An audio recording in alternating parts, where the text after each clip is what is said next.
Hey guys, welcome back. It's Grimreaper connect you for another video of Raidshadowlegends. Hopefully you're doing well and hopefully you're looking after yourself.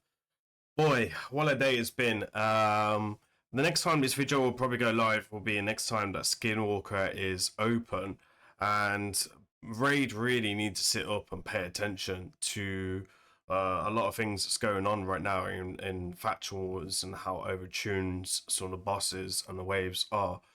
But we've been able to complete Skinwalker 21. Took me a bit of time. I think we ran it for about 40 minutes. We'll go over some ways where I feel like I need to improve the team with the win rate as well, and to make it more consistent against the boss. Now the boss is purple. The purple is by far the over tuned boss in Faction Wars. The rest of the bosses are quite challenging, but they are beatable, right? With a number of champions, but generally Faction Wars is very hard to beat on stage 21. And it should be, it's in-game content, but it shouldn't be overtuned as the way it is. Anyway, we're going to do the full case of my gear. We're going to talk about what we're doing on the boss, etc. And we'll do a full breakdown in today's video. So let me go ahead and get this team prepared, and we'll go over the run. I will play the run with some music, and then we will do look at the builds, etc. There will be timestamps down below. Alright then, so I think the first wave was perfectly fine. You can see it was a 10-minute one. We did get the 3 stars, but a little bit of luck was involved. So we're just going to open up with the A1. Hakkorhn is in here for damage reduction, block buffs, and defense down, which is quite useful. Then we obviously got Hakkorhn in here. He's the healer slash reviver, and we will kind of work on that. Then he's obviously 9-piece protection. We got Hugo's in a bolster set. We nuked the waves. I wasn't meant to nuke the waves, but we did nuke the waves because I knew this wave was going to be super hard. That's why we didn't do the A3 from Marius. This guy, this champion unity is really overtuned, to be honest, and in other factions, really difficult to beat. I get a bit lucky with like the fear here, and we get a little bit lucky with the fears, honestly, and with the 9-piece merciless proccing on the Marius, which is his Chimera build. The build is pretty beefy, and even with that build, it was very, very hard to beat. I don't think you guys will be able to complete this faction for a long time. Even Marius is very, very difficult. Anyway, so we're on the first wave. We're going to wait for the boss to do its turns before we start buffing up and do on our buffs, etc. So it is worth noting I've got a max Great Hall. Now, because he's on a cooldown, we're going to start put up a defense down and all abilities. But as you can see, the boss has like a 30% chance to transfer the debuffs into the positive debuffs from the negative debuffs that we're trying to put on the boss. So block buffs will be going to block debuffs. Defense down goes to increase defense, decrease attack goes to increase attack. So it's really, really like RNG on that subception. And even with usage champions like Hugo, he's got decreased accuracy, then they can get increased accuracy, so which makes the high resistance on my Smash Lords honestly really kind of useless a little bit. So I might just rebuild this team slowly. So as you can see here, we killed ads. The ads are no problem in this one because Marius deals with this really well. I kind of get some bad RNG, honestly, starting off with this. And it's pretty much like touch and go throughout this run. If I'm being honest, it's not a easy run to kind of do. So as you can see, we get a extra turn there. I'm trying to only play the A3 when we really need to from Marius to stop the boss getting like increased accuracy, etc. Same with A2 on Hugo. Generally when he's got like block debuffs up, then I'll try and strip it if we can with one or two champions. So we'll come in here. I think next time we need to try and bring a brimstone if we can, a big one if we can. So I think that's one thing that we'll probably potentially look at, is bring some brimstone in just to add a bit of extra damage, honestly, to boss. I think brimstone, especially against the purple boss, is a welcome bonus not really required, but a welcome bonus, especially a high level brimstone that can't be cleansed like a 5 or 6 star. Right now I don't have that available for this. And yeah, like you will see, we get the boss pretty down pretty comfortably. We're not really in any trouble until like halfway through the run, where he will do the HP swap, and we just can't seem to heal all the way back up the way we want to. So you'll see here we get nuked pretty hard. Obviously that's down to the defense down, etc. I do need to get some masteries, I think, on Smash Lawn. Smash Lawn's got no masteries at the moment, so that might help with survivability a little bit on him. But I generally just need like way more HP and make him way more tankish.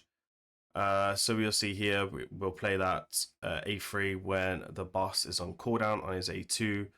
And I'm kind of just hoping to see that Marius take like 3 or 4 extra turns from that 9-piece thingy, but it's not ready, so yeah. Anyway, we try and play the heals on the Order Champions when the boss does the transfer, and then we've got 12 turns to kill this boss and try and get this boss down as much as we can. But as you can see, he's got increased attack and increased defense, which is a bit annoying.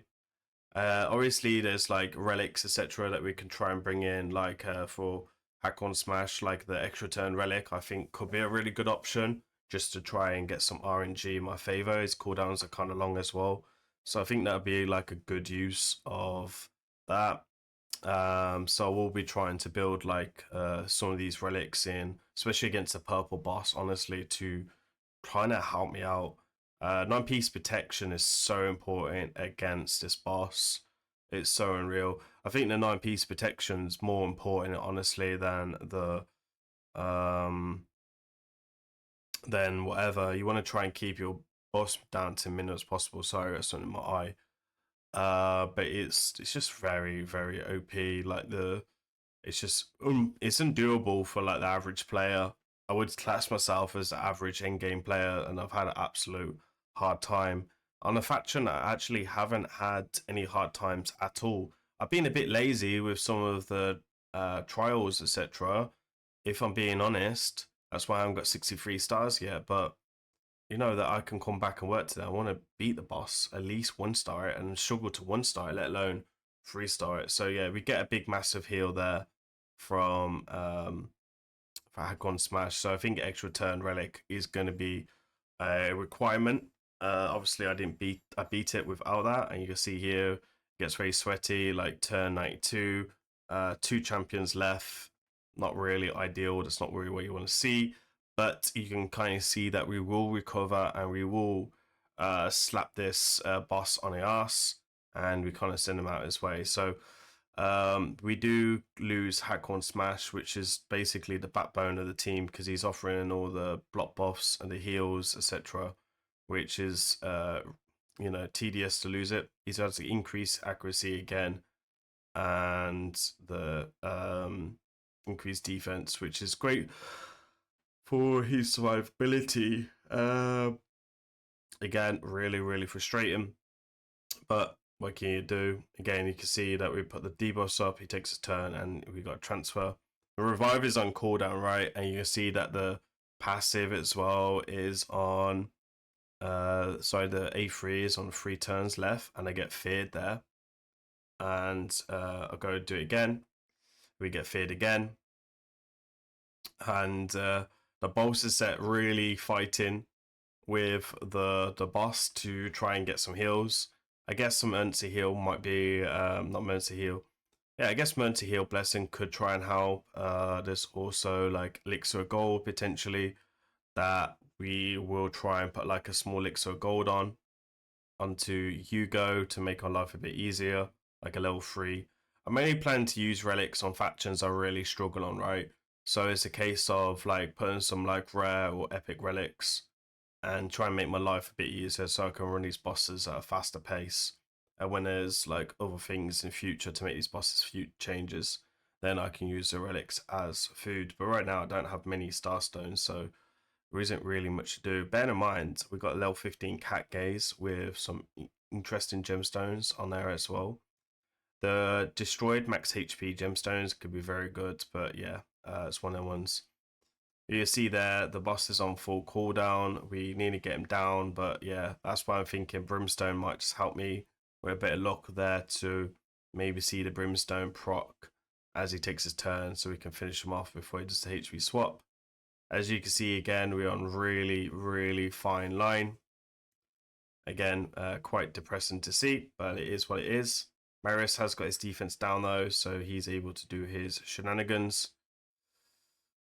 This time, no fear for us to worry about, thank God. But if we can make Hugo a bit more of a unit, that would be very useful. And yeah, you could just see it's a bit of a disaster, this purple boss overall. Marius made this boss achievable, right? Honestly, if you don't have Marius, I think if you don't have Smashhorn, I really don't know what you do. Honestly, like, you need in 2 legendaries, bear in mind one of them is a mission legendary, is just kind of absolutely busted. So, yeah. And you can see, like, we're doing like 600k without defense down, really, from Marius. This boss just has, like, so much survivability mechanics to it. It makes the rest of the boss look like a joke, and it's so unbalanced, which is not great for the content, honestly. I've seen so many people quitting Raid over the last week or so. Literally, like, 3 or 4 people literally said in my stream last night they've moved on from Raid, or they're thinking about moving on from Raid. It's not great, because I don't exactly have like 500 viewers, right? I mean, if you had 500 viewers and then 3 or 4 said that, and then fair enough, it'd be like a small number, but Jesus. Anyway, we get a little bit lucky here. The boss goes in there. We survived all the way. That's pretty much the strategy that we're looking at. I was hoping for some extra turns from Marius to kind of close this down. We do in the end kind of shaving off. We're at 156 turns, which is very close to 200. We get the boss down with a 400k hit on an A1, and Marius coming in with 13.9 million damage. And yeah, pretty disgusting overall.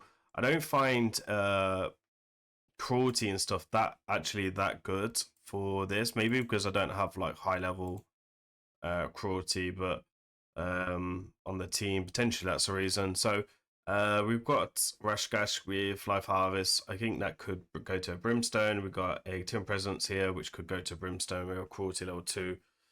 So I mean, Marius could go to cushion ram, but that'd hurt me for arena. So it's one of them ones like where we got some type of counters, we get messed up in other ways. Anyway, let me go ahead and get all the builds ready. We're going to do a full showcase run now, so I'll let you guys enjoy the music, and then we'll work on, I'll show you all the builds, etc.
Right then, I guess we start with the Marius build. We got Marius in a 9-piece Merciless with 6-star Blessing. We have obviously a Max Great Hall in here. So these are the stats that we're playing with.